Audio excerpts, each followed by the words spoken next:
ये कहानी है दो दोस्तों की और उनकी दोस्ती की शुरुआत हुई थी अभी कुछ दिन पहले हॉस्पिटल के कमरे से, जहां पर वो दोनों एडमिट थे। तो दोनों में से जो एक था उसको अभी कुछ दिन पहले एक पैरालिसिस का अटैक आया था, जिसकी वजह से गर्दन के नीचे की उसकी पूरी बॉडी पैरालाइज हो गई थी और वो अपनी एक उंगली तक नहीं हिला सकता था।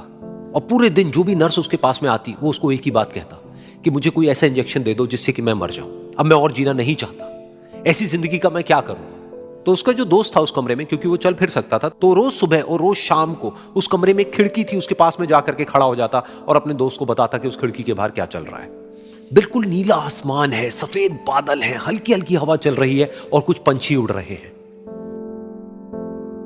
एक बहुत ही सुंदर बीच है जहां पर कुछ बच्चे मिट्टी के घरौंदे बना रहे हैं।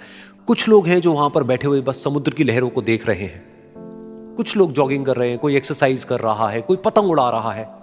वहां पर एक आइसक्रीम की स्टॉल है जहां पर कुछ लोग आकर के आइसक्रीम खा रहे हैं। और सनसेट के टाइम पे जो पानी है वो पूरा गोल्डन हो जाता है और चमकने लगता है। तो शुरू में तो जब उसने वो सब बताना शुरू किया तो उसके दोस्त के ऊपर ज्यादा असर नहीं हुआ, लेकिन धीरे धीरे उसके अंदर जीने की चाह जागने लगी। अब वो सुबह का इंतजार करने लगा कि जल्दी से सुबह हो और मेरा दोस्त मुझे बताए कि आज यहां पर क्या हो रहा है। कुछ दिन तक ऐसे ही चलता रहा। फिर एक दिन जब वो सुबह उठा तो उसने देखा कि सामने वाला बेड खाली है।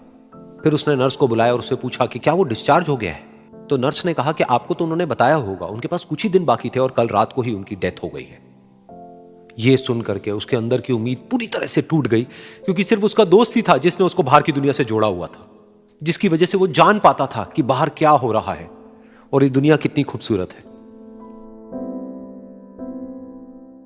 तो कुछ दिन तक तो वो रोता रहा और उसने जीने की चाह छोड़ दी।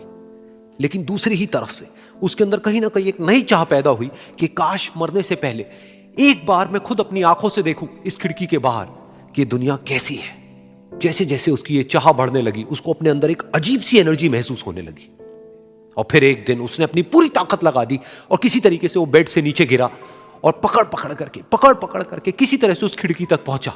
फिर उस खिड़की को पकड़ करके वो खड़ा हुआ और खिड़की के बाहर देख लिया।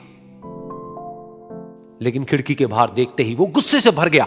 उसने जोर से नर्स को आवाज लगाई और जैसे ही नर्स आई उसने नर्स से पूछा, ये तुमने क्या किया, ये खिड़की के बाहर काली दीवार क्यों खड़ी कर दी। तो नर्स को समझ नहीं आया वो क्या बोल रहा है और वो बोली कि मुझे 5 साल हो गए हैं यहां पर, जब से मैं आई हूं तब से तो ये काली दीवार यहां पर है। तब जाकर के उसको समझ आया कि उसका वो दोस्त उससे झूठ बोल रहा था। और उसने नर्स से पूछा, अगर ये काली दीवार पिछले 5 साल से यहां पर है तो मेरे दोस्त ने मुझसे झूठ क्यों कहा।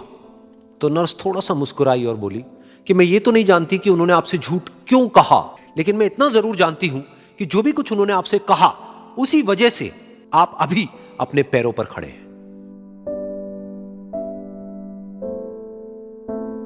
तो इस कहानी से हमको यह सीखने को मिलता है कि जो हमारे शब्द हैं, जो हमारे वर्ड्स हैं, जो हम अपने मुंह से बाहर निकालते हैं, उसमें इतनी पावर है जिसकी कोई हद नहीं है। वो किसी आदमी को गिरा भी सकते हैं और उसको उठा भी सकते हैं।